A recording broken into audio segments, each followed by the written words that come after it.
इस खबर में बात जम्मू कश्मीर में सामने आए एक भयंकर जातिवाद की है और चिंता की बात यह है कि यह जातिवाद किसी व्यक्ति द्वारा नहीं बल्कि प्रशासन द्वारा किया गया है।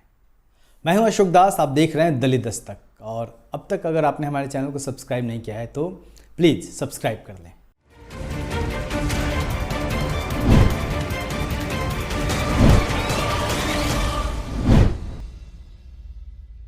बीते 16 दिसंबर 2022 को जम्मू के राजौरी में 2 लोगों की हत्या हो गई।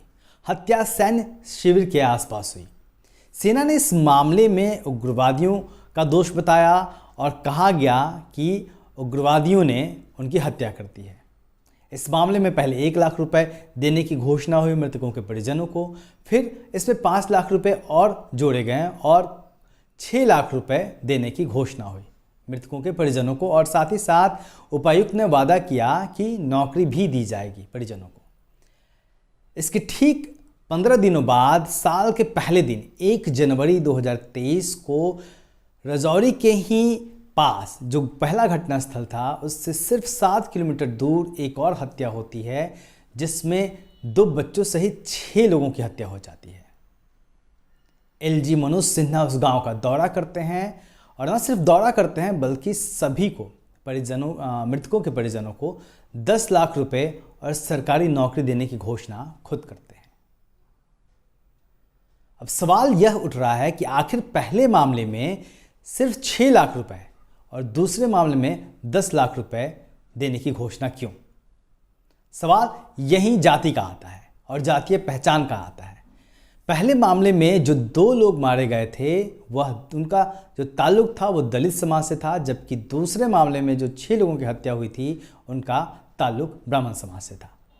तो सवाल यह उठ रहा है कि क्या जम्मू कश्मीर प्रशासन, जो कि केंद्र शासित प्रदेश है और केंद्र से भेजे गए एलजी मनोज सिन्हा जिसके मुखिया हैं, वहाँ प्रशासन दलितों के साथ भेदभाव कर रहा है? जो मृतक हैं, जो दलित समाज के मृतक हैं, उनके परिवार वालों का यही आरोप है। वह सवाल उठा रहे हैं कि आखिर एक ही जैसे मामले में 2 अलग अलग राहत राशि क्यों? दलित दस्तक फिर से आ गया है लेकर अपना बहुजन कैलेंडर, 2023 का बहुजन कैलेंडर। इस बार के कैलेंडर में होगा बहुत कुछ खास। जानिए उन बहुजन स्थलों के बारे में जो महत्वपूर्ण हैं। बुकिंग करने के लिए दिए गए नंबर पर संपर्क करें या व्हाट्सएप करें। लेफ्टिनेंट गवर्नर मनोज सिन्हा के प्रशासन को आड़े हाथों लेते हुए दलित संगठनों का कहना है कि वो दलित समुदाय के सदस्यों को भी उच्च जाति के हिंदुओं के समान आखिर क्यों नहीं देख रहे हैं। यहाँ साफ है कि दलित समाज के जो लोग जीते जी अक्सर तमाम भेदभाव का शिकार होते हैं, मरने के बाद भी जाति से उनका पीछा नहीं छूटा। जिस जम्मू और कश्मीर में हर कोई चरमपंथियों के उग्रवाद के कारण परेशान है और खासकर भाजपा जिसे हिंदू बनाम मुस्लिम का मुद्दा बनाने के लिए जुटी रहती है, उसी केंद्र के शासन में दलितों के साथ सीधा भेदभाव साफ नजर आ रहा है। तो क्या यह मान लिया जाए कि जम्मू कश्मीर में दलितों को चरमपंथियों के साथ साथ ब्राह्मणों और प्रशासन के भेदभाव का भी सामना करना पड़ेगा?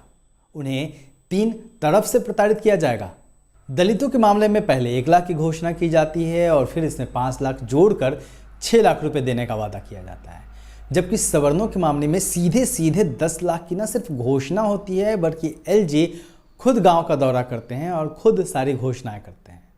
सवाल उठता है कि आखिर यह भेदभाव क्यों?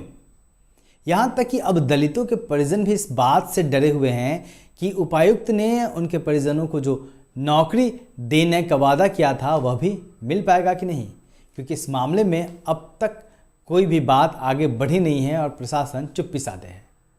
इस मामले को लेकर बहुजन समाज पार्टी ने भी मोर्चा खोल दिया है। बहुजन समाज पार्टी के राज्यसभा सांसद रामजी गौतम ने इस भेदभाव के खिलाफ आवाज़ उठाते हुए ट्वीट किया है और कहा है कि देश में दलितों, आदिवासियों और वंचितों के साथ जातिवादी मानसिकता के लोग जब अन्याय और अत्याचार करते हैं तब यह लोग अपनी शिकायत लेकर बड़ी उम्मीद से प्रशासन के पास जाते हैं।